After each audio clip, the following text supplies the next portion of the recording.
Hey kids, welcome back to another episode of Dark Side Garage. 2003 CLK320 Cabriolet. This thing's been an absolute dream for me. I'm actually going to be doing an oil change tonight. Number one, I'm going to make a change in my oil. I was told by a number of people, including a former mechanic of Mercedes, that this royal purple oil is fantastic. So I'm going to go ahead and give it a try. This is full synthetic. The car normally calls for 5W30, but of course I live down here in the Sunshine State, and we tend to run a little hotter down here. Thank God summer's almost over. But I was finding that I was running about 5 to 8 degrees warmer than my other friends who live in other parts of the country. So I'm going to go ahead and make the jump up to 10. Before we get started with what we're going to need, I want to tell you what you should have. You know I'm all about safety. No concrete blocks, no pieces of 2x4, jack stands. Get yourself a set of jack stands. And also, because I like to work on my car and then live long enough to drive it, wheel chocks, front and back. As always, the standard gloves. You're going to need an oil wrench. There's the new oil filter with the O-ring kit. Here's my 10-quart oil reservoir with the sealable cap so I can bring it back to the auto parts store and recycle responsibly. You're only going to need a 13 and an 8mm socket. Always have junk towels around. Nothing will ruin a relationship faster than using your girlfriend's or your wife's bath towels. And of course you want to have these guys handy because there's nothing worse than trying to find it if you do spill. And that typically happens when you're filling this guy up. Those of you who do change your oil on a regular basis, you know what I'm talking about. And then last but not least, a transfer pump. Because this engine retains an extra quart of oil, you're going to have to pump that last quart out. I had noticed that no one else had done a video on this, so let's go ahead and get started. Okay, now that we've got the car up on jack stands, as you can see, I've left the jack under one side in the staying position. That's just in case anything happens with these jack stands. I've still at least got one last default and maybe enough time to get my dumb ass out from underneath the car. The next thing we've got to take off is this engine shroud. You have 4 bolts. These are 8mm.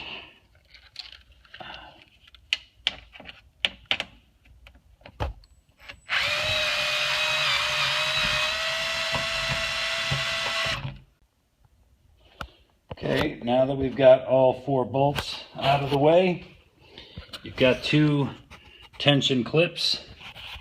One is right there. One is right there. And another one on the opposite side. What you're going to do is you're just going to pull down on the shroud. And it moves out of the way, which exposes the bottom of the engine. There's your oil sump, and there is your 13mm socket that you'll need.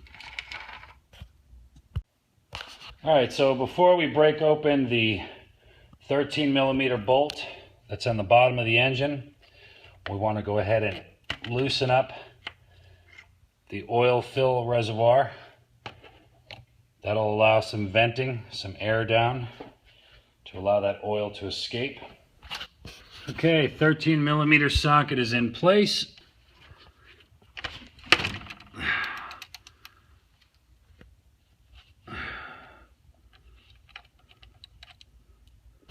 Alright, as you can see, I've already got my 13mm bolt pre-loosened. It's got this little catch grate in it, which is designed to catch that bolt without making you sift through it, through the oil, to look for the bolt when you're done. So we go ahead and loosen this guy up, and we're just going to let it fall.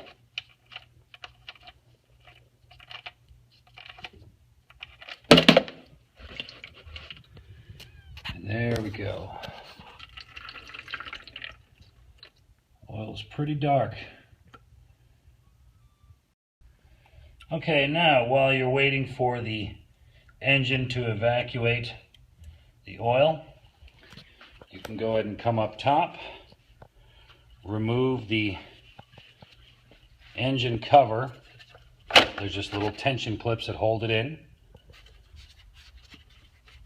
like so.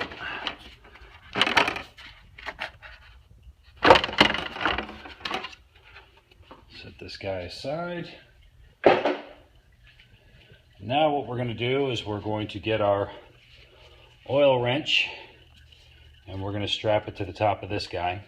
These are actually my favorite kind of wrenches. I'm really not a fan of the chrome one. I've actually scratched up engine parts before with those. I'm not really a fan of them.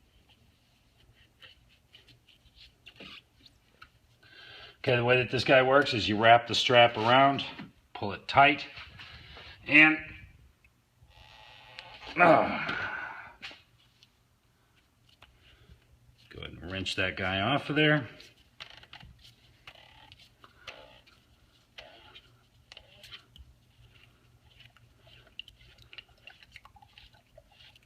You hear a bunch more oil drain.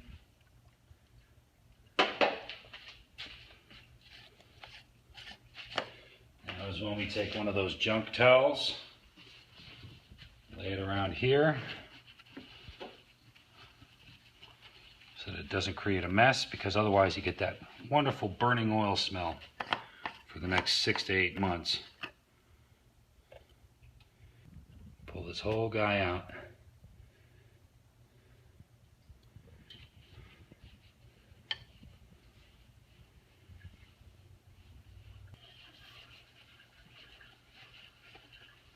There is your filter and the O-ring kit. We're going to go through that in just a second. Alright, now that we've pulled out the old oil filter, we let it drip dry onto this towel a little bit. First thing we want to do is we want to replace these O-rings. You'll notice this little thing of styrofoam that I got here. I put some oil in it. This part's pretty straightforward. You've got these guys right here, and you've got the O-ring kit here. So we start with number 1. I have what I call my funky screwdriver. Believe it or not, it's actually bought that way, and it is specifically designed for little things like this. It's for pulling little collar rings off. But there's number 1, and then this is what the oil is for. Just put a little bit of lube on those. Here's number 2.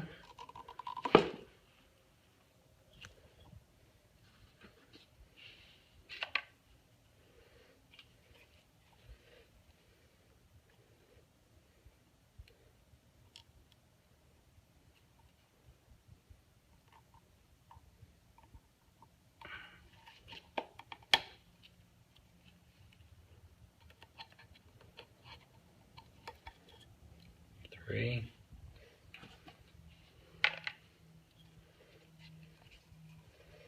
This guy right here, by the way, this is actually in case you have a different size on the end. But that guy is basically on my car, that does not go on. But I believe on the C230, you put the larger ring on there. But that basically, that makes the kit universal. And then last but not least, the big guy. Now we take the old oil filter off.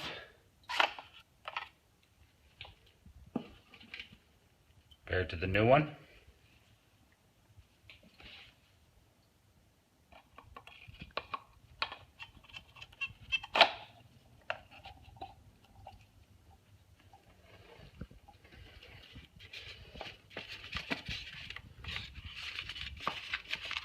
Let these O-rings marinate just a little bit. All you really want to do is just put a coating on them.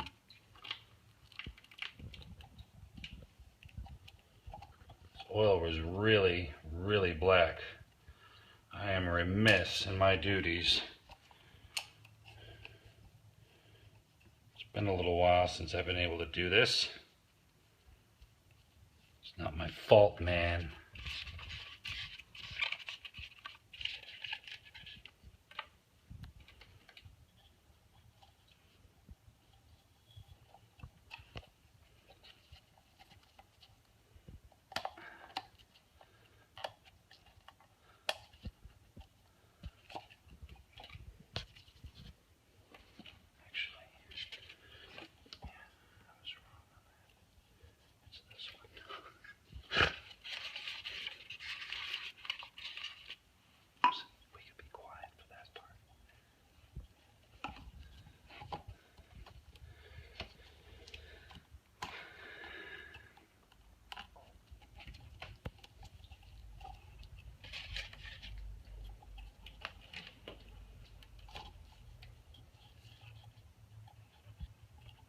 Alright, so your new oil filter is ready for the big show. So we're just going to let that guy sit while we button everything else up. But first thing we got to do, next thing we've got to do is, remember I was telling you about that extra quart of oil that's inside the motor? We got to get it out. The way we do that is with this guy. Alright, so this is our reservoir pump. Those of you who have been in adult shops before, it looks a little sexual, but it isn't. I assure you of that. Basically, this is the import. You're going to be suctioning through here, and then it will be exiting through the bottom and back into this drain pan. Now what I'm going to do is I'm going to leave it sticking out just a little bit so I can actually see and make sure that it's working and know when I've got oil actually coming out of the engine. So we're just going to barely stick that in the grate. Okay, one of the things that you'll notice on your CLK320 is that you actually have an oil dipstick. Later models did not. They literally took that away from you. And I don't blame the Germans for doing that. If you've ever heard the term jerry-rigging, that actually comes from World War II.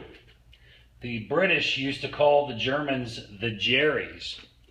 And when the Jerrys went on their blitzkrieg, they would actually sack other countries and other townships, and they would commandeer Czechoslovakian trucks, Polish trucks.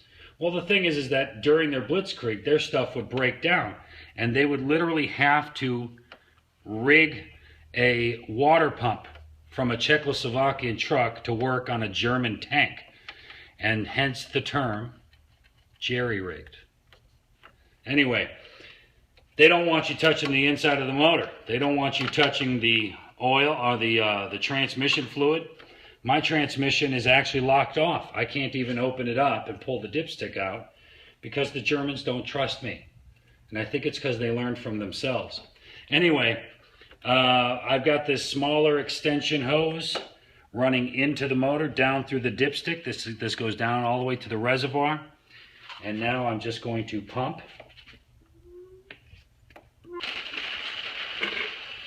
And so this is not going to be instant gratification. You're going to have to put in a little bit of work to get this out of here. But you want to go nice and low so that the suction continues. Yeah, this is a bit of a pain in the butt. But you tell that to someone who's driving a... You tell that to someone who's driving a Chevy Malibu. This is worth it to me.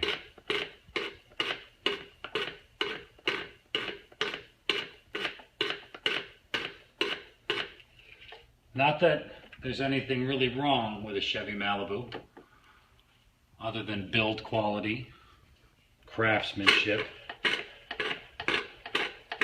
But I drive a Mercedes for a reason. These are the best cars in the world.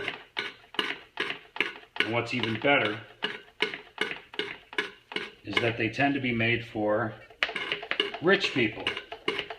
And what are rich people? Notoriously cheap. So you always buy the car that requires the least amount of maintenance, and worst comes to worse, if your Fortune 500 company's not going so well, Mr. Fat Cat can go out and change the oil himself.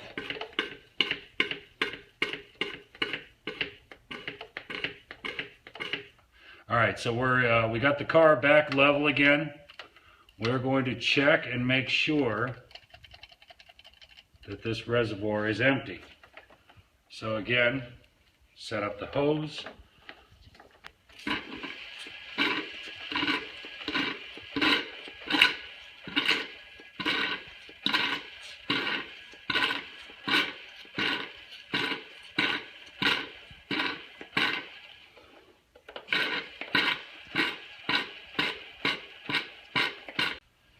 New oil filter, down and in place. You feel it click when it's in the right spot.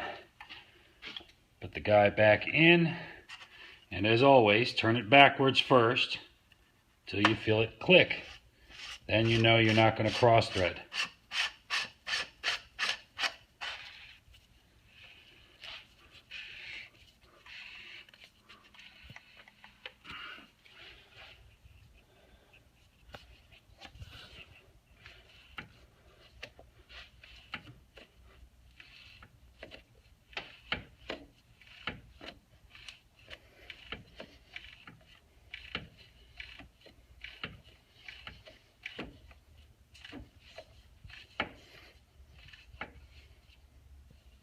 There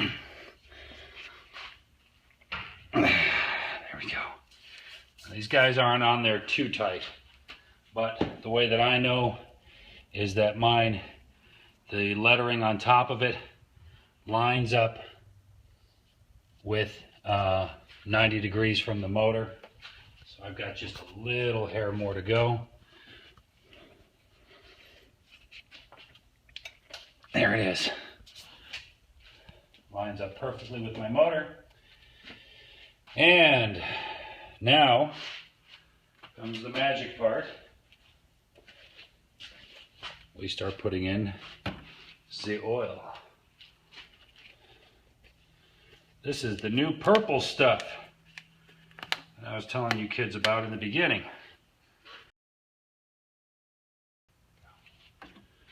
All right, so here we go with the purple power. This is trippy. Never seen purple oil before. This, of course, is a 5-quart. This car holds a total of 8.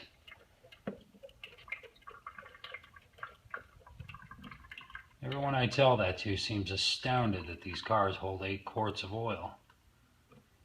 But what they don't understand is, as long as you keep your service records, as long as you get the transmission flushed and looked at, as long as you change your oil, Mercedes-Benz will give you a powertrain warranty for life. No one else does that. Hence the reason why the transmission is locked shut and it won't let me mess with it. That's because they don't want some douchebag crawling underneath it and doing damage. So that's 5.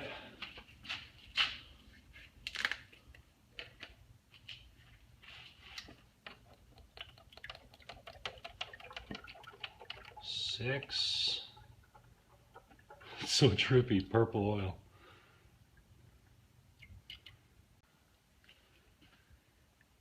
And that's number 8.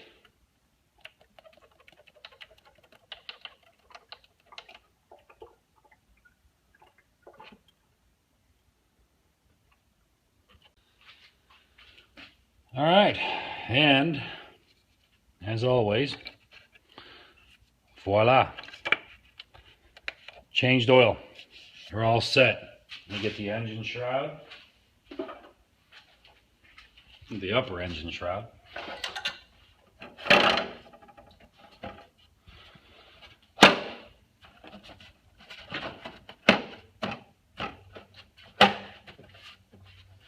And we are good to go for another 14,000 miles.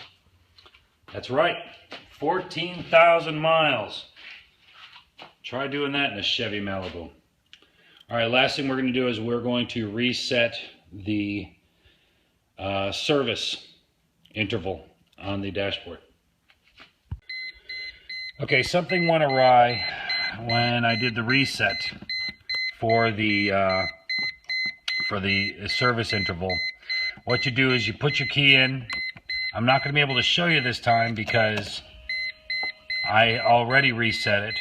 And then, like I said, something went wrong. So after the beeping stops, you'll see the mileage pop up. You then hit this button. Then you will see how many miles you've gone over. Then after you see that, then you press this button. And then it'll bring you back to that menu again. The mileage will pop up again. You then press this reset button right here and hold. Then it will ask you if you want to reset, and you confirm by pressing R once again. And that will reset your mileage. In conclusion, altogether, this cost me for the new purple oil, I believe that was 72 bucks. My new oil filter was 15 bucks. We didn't cover it today, but I did change out my air filter. That was another 22 bucks. But getting to tool around when it starts cooling off like this down here in our beautiful state of Florida, it's priceless, my friends. Please feel free to comment, like, or subscribe. Be sure to watch my other videos. Dark Side Garage.